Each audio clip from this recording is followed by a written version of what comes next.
How are you now? I'm James Whelan, occasional talking head for small caps. And today I have the pleasure of speaking with Merrill Gray, Managing Director and CEO of Anteotech. Now, we're going to go through this one. It's going to be fun. Anteotech is a Brisbane-based chemical and materials tech company advancing two businesses, advanced battery technologies and life sciences. The company's patented cross-linking binder technology operates at a molecular level, delivering a powerful double-sided structural bond highly selectively to target surfaces and molecules, and the company is now in a commercialisation and revenue growth phase. It's always the best time for a company in these businesses. Merrill, before we dive into this exciting news, first off, how are you now? Very good, thank you. It's good. And now, can you give us a quick overview of Anteotech? Who are you? What do you do? Certainly. Thanks, James. So we are at our core a chemical and material company, which is what you said. We're ASX listed and our ticker code is ADO. We're headquartered in Brisbane. We sell to customers globally. Our main markets currently are Europe and India, but we've just announced expansions earlier in the year into South Korea and the USA. The Anteotech team comprises of about 24 people who are highly qualified. We have scientists who are chemists, material scientists, electrochemists, and we've also got a sales and marketing team and a finance and commercial team located here in Brisbane. That's where our headquarters are. We are in the commercialisation stage as a business, and our biggest customer actually is in our life sciences business. It's Serum, the Serum Institute of India, which is one of the largest vaccine manufacturers in the world. And 3 out of every 4 children receive one of their vaccines on an annual basis. In the battery side, we have sold our Ultranode technology to EVs in Europe, OEMs, and that's public. And one of the Ultranode formulations is currently being evaluated by Wyon in Switzerland. Now, Wyon does miniature batteries for the likes of cochlear implants, and we made an announcement about that last week. Okay, if we can get back to, well, we can go down that path, but I think that if we want to talk about some really hot news that's just come out, we've just announced our major milestone for Ultranode X, achieving more than 1,000 charge per discharge cycles. It was a charge discharge cycles, at 80% capacity retention. We're going to need to go into that. Why is this such a significant achievement for Anteotech and for the industry itself? Right. So it's all about the silicon. Silicon has the capacity in lithium-ion batteries to store 10 times the lithium ions by weight and 3 times by volume lithium ions compared to graphite. And most lithium-ion batteries use graphite. And when I talk about graphite, it's mainly artificial graphite, which we'll come to because we're going to talk about sustainability. So it's about tapping into this additional energy capacity that silicon can bring to anodes. The thing is that silicon expands when charging and discharging happens of the lithium ions by up to 300%. So you have to be able to deal with that, manage that, abate that to be able to achieve, to be able to secure the performance benefits that silicon can bring. And that's what Anteotech and Ultranode, which is our anode formulation, does. So it approaches things differently. What we do is we use micron-sized powders of pure silicon, which has allowed us over many iterations to achieve not only through the silicon, but also through the way we formulate things. So the range of additives and the processes that we use to construct this anode to achieve 1,000 full charge-discharge cycles in batteries, which is what the announcement's been about. It's very significant. Why is it significant? Because it compares to... Well, it's significant in the industry because most higher silicon, and we're talking above 15% silicon. So it's really important just to get the message across that silicon has this higher energy capacity. Bringing it into the battery, you want to tap into that.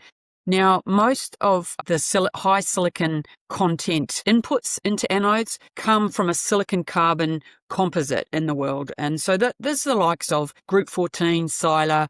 They're highly manufactured. They use silicon SiO2 as a basis, but it also involves a lot of processing, acids and various things. And then actually to produce the silicon carbon composite, there's some very highly engineered processes involved, and that involves a lot of energy, a lot of very difficult to scale up.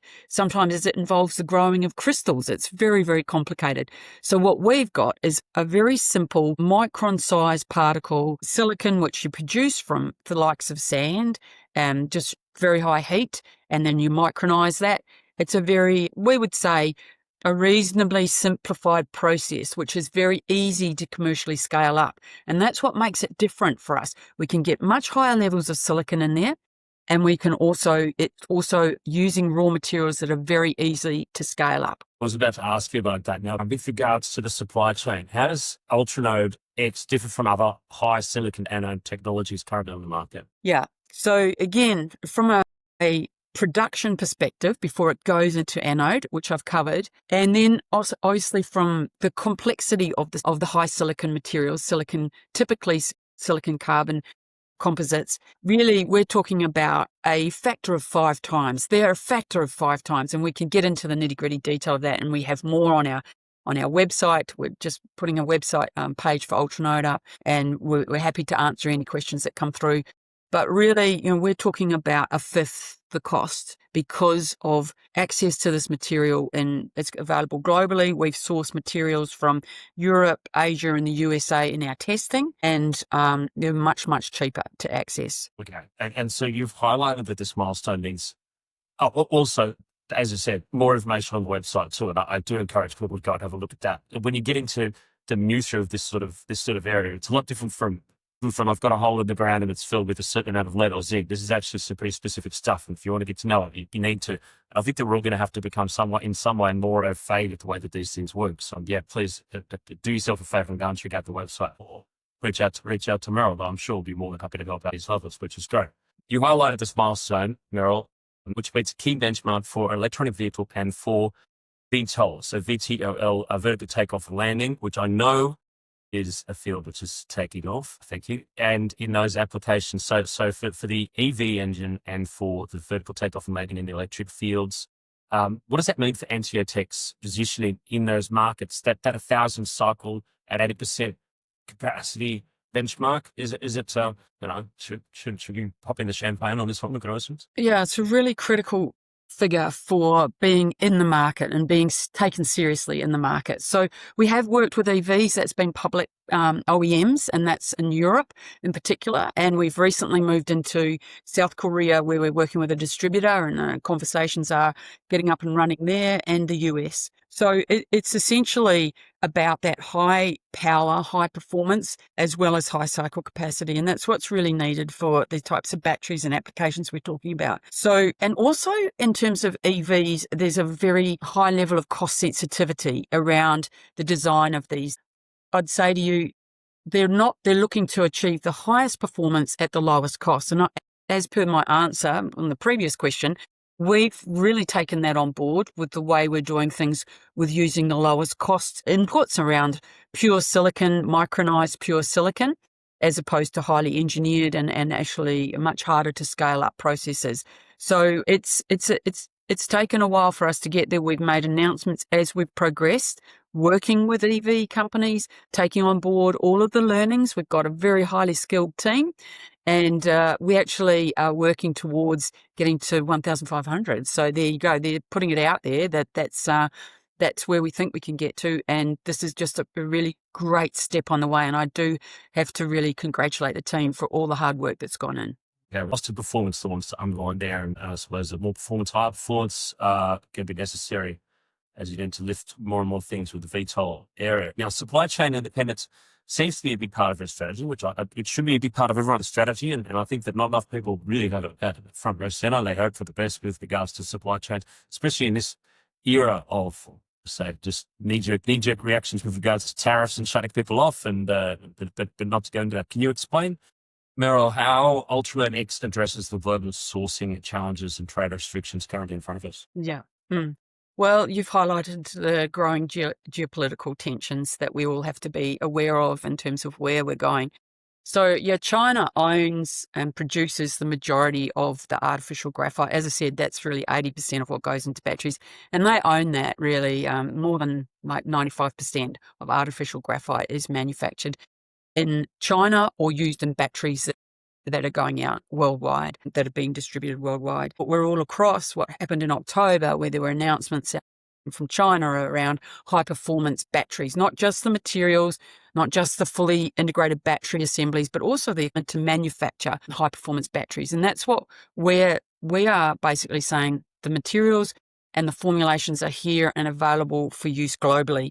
They actually can circumvent or leapfrog those sorts of supply chain issues that you're talking about, which are very significant. Yeah, our philosophy has always been around performance and cost and scalability and access for everybody. So the jurisdictions that we're in, which is Europe, parts of Asia, the US, the supply chain side of things is actually really, really critical. And we were just in the US for the battery show. I've made that that publicly. I've done a small interview which was around that, and the focus for us was actually in drones and wearables, which does have a pretty strong DoD component to it. That's another type of Ultranode. So Ultranode X is our high performance, and Ultranode 70 and Ultranode 95, again, there's more on our website in various presentations, is what that's all about, is making sure that the formulation of the anode is for the specific use. So of course, with some drones, it's not a matter of like vehicles needing to recharge again and again and again with performance again and again over a very long lifetime. It can be, a one trip or a few trips with payload. So you really need to understand how cells perform, and that's actually what the team is very, very good at, and how some of the additives that go into there's really a range of different inputs and processes to making an anode, and that can be carbon nanotubes, obviously crosslinkers, binders. There's a range of things that make Ultranode what it is.